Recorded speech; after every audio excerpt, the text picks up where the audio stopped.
Estimados amigos, en esta oportunidad quisiera hablar con ustedes un poco más sobre el reino de Dios y sobre todo mencionarles algunas personas importantes mencionadas en la Biblia que esperaban el reino de Dios. Es interesante investigar, por ejemplo, a José de Arimatea, este hombre pudiente que dadivosamente dio un sepulcro para el entierro de nuestro Señor Jesucristo. Él fue el que dio la tumba, digamos, ¿no? Que se dio una tumba para el entierro de nuestro Señor Jesucristo. En la Biblia encontramos en Marcos capítulo 15 y versículo 43. En Marcos 15, 43. Es importante investigar a este personaje, porque todos piensan que era solamente un buen judío que simpatizante de Jesús y que, bueno, contribuyó al entierro de Jesús dando una tumba. En Marcos 15 y versículo 43 dice: José de Arimatea, miembro noble del concilio, que también esperaba el reino de Dios, vino y entró osadamente a Pilato y pidió el cuerpo de Jesús. Noten ustedes que José de Arimatea era un noble miembro del concilio en Jerusalén, era un judío de renombre, ¿no? Miembro de este concilio de judíos, y él, dice la Escritura, también esperaba el reino de Dios, y osadamente pidió a Pilato por el cuerpo de Jesús, ¿no? Y fue él justamente quien dio la tumba, o se dio la tumba para el entierro de Jesús. Lo importante de este versículo 43 es que José de Arimatea esperaba el reino de Dios. Él estaba a la espera del reino de Dios. Algunos dirán, bueno, esperar el reino de Dios como todo buen judío, de ahí que se cumpliera, eso es otra cosa. De repente tenía una esperanza equivocada, una esperanza que Jesús no la validó, ¿no? Pero ¿qué cosas sabemos más de este José de Arimatea? ¿Era simplemente un judío del concilio? ¿Del concilio judío? ¿Él era acaso un seguidor de Cristo? ¿O un simple simpatizante? La respuesta, creo yo, la podemos encontrar en Juan, capítulo 19 y verso 38. Juan 19, 38. ¿Quién era este hombre? Juan 19 y versículo 38. Después de todo esto, José de Arimatea, que era discípulo de Jesús, pero secretamente, por miedo de los judíos, rogó a Pilato que le permitiese llevarse el cuerpo de Jesús, y Pilato le concedió. Entonces vino y se llevó el cuerpo de Jesús. O sea que José de Arimatea era un discípulo de Jesús, no era simplemente un judío más, era un discípulo, un seguidor de Jesús. Y la Biblia dice que él esperaba el reino de Dios, lo que significa que los discípulos de Jesús esperaban el reino de Dios. José de Arimatea no cambió su esperanza del reino una vez que se hizo discípulo. Él era una persona que esperaba el reino de Dios y era a su vez discípulo de Jesús. Si él, siendo discípulo, esperaba el reino de Dios, ¿qué esperaban el resto de discípulos del primer siglo? Supuestamente el reino de Dios. Era la misma esperanza que apostólica en el primer siglo, esperanza del establecimiento del reino en la tierra. El ladrón en la cruz es otro caso. En Lucas capítulo 23 vemos que también el ladrón en la cruz le pidió a Jesús estar con él en su reino. Y él tenía esa esperanza. Lucas 23 y versículo 42 dice: y dijo Jesús, acuérdate de mí cuando vengas en tu reino. Él sabía por la predicación de Jesús y tuvo fe que Jesús era el Mesías, que le podría él otorgar entrada en el reino. Y estaba esperando poder entrar en ese reino cuando Jesús volviera.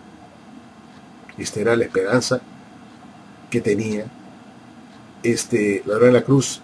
Se aceptaba a Jesús y le confesó a Jesús, prácticamente creyó en él, porque imagínense ustedes, el ladrón en la cruz está clavado con Cristo y aún así cree que Jesús es aquel Mesías escogido que iba a establecer su reino en la tierra, y le pide estar con él en ese reino. Esa era la fe de este hombre, la fe que tuvo en Jesús, que él depositó su fe en Jesús como el Mesías y en su reino. Acuérdate de mí cuando vengas en tu reino. Su esperanza. Tenía fe en el reino. Fe en el evangelio del reino. El mensaje que seguramente pudo haber escuchado de labios de Jesús o de algunos de sus discípulos. Y finalmente reconoce al Mesías, a Jesús crucificado, como el verdadero Mesías, y le pide tener acceso en ese reino, en su reino. Por otro lado, tenemos la historia de un joven en Lucas 9:60 que quería seguir a Jesús. Lucas 9 y versículo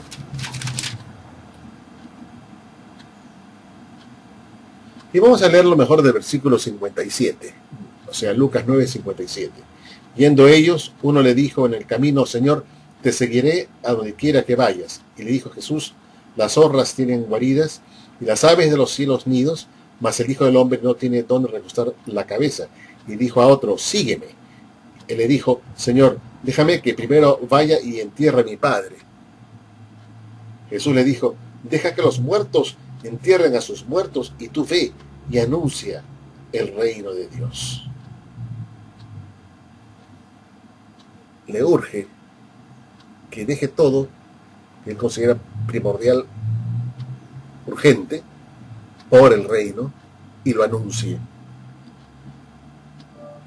Luego dice: entonces también dijo otro: te seguiré, Señor, pero déjame que me despida primero de los que están en mi casa.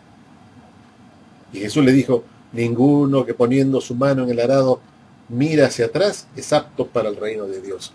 Es decir, aquí hay una enseñanza que nos impele a poner primero el reino de Dios y su justicia sobre cualquier otra de las cosas que tengamos urgencia que hacer, ¿no? Alguna urgencia que tengamos. Primero es el reino. Inclusive, es primero el reino que enterrar a un padre, que despedirse de la familia. Es así de urgente es y de importante es el reino de Dios. Y Jesús considera que seguirlo a él es también anunciar su evangelio del reino. Entonces, el reino ocupa un lugar muy importante. En 2 Tesalonicenses 1:5 vamos a leer que los creyentes, los realmente discípulos de Jesús, están padeciendo justamente por la causa del reino. Dice en 2 Tesalonicenses 1:5: esto es demostración del justo juicio de Dios, para que seáis tenidos por dignos del reino, por el cual asimismo padecéis. El cristiano debe padecer por el reino, por la causa del reino. Como tiene que sufrir. Es a través de muchas tribulaciones que entraremos en el reino de Dios. Nosotros padecemos por causa del reino, por el mensaje del reino. Esto lo decía el apóstol Pablo a los tesalonicenses. Padecemos por causa del reino.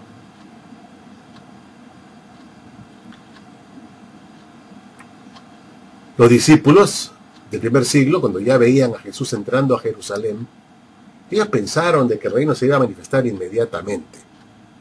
En Lucas, capítulo 19, vemos que había un deseo ardiente de los judíos, y por qué no también de los discípulos, ¿no? Discípulos judíos, ¿no? De ver el reino establecido en la tierra. En Lucas 19, versículo 11, dice: oyendo ellos estas cosas, prosiguió Jesús y dijo una parábola, por cuanto estaba cerca de Jerusalén, y ellos pensaban que el reino de Dios se manifestaría inmediatamente. Los judíos y los discípulos pensaron en ese momento que, porque veían a Jesús estar en Jerusalén, la ciudad del gran rey, el reino se iba a establecer inmediatamente. Pero Jesús tiene que decirles que primero un hombre noble tiene que irse a un país lejano para recibir el reino y volver. O sea, la autoridad, y volver. La esperanza primitiva del reino era justamente ver al Mesías entrar victoriosamente en Jerusalén para establecer su reino universal, su reino mundial, para traer la justicia y la consolación a Israel. Esta era la esperanza de todo judío, y era la esperanza por la cual el apóstol Pablo estaba en cadenas. Por la esperanza de Israel estoy en cadenas. La esperanza del reino que se va a establecer en la tierra. Muchas gracias por vuestra atención.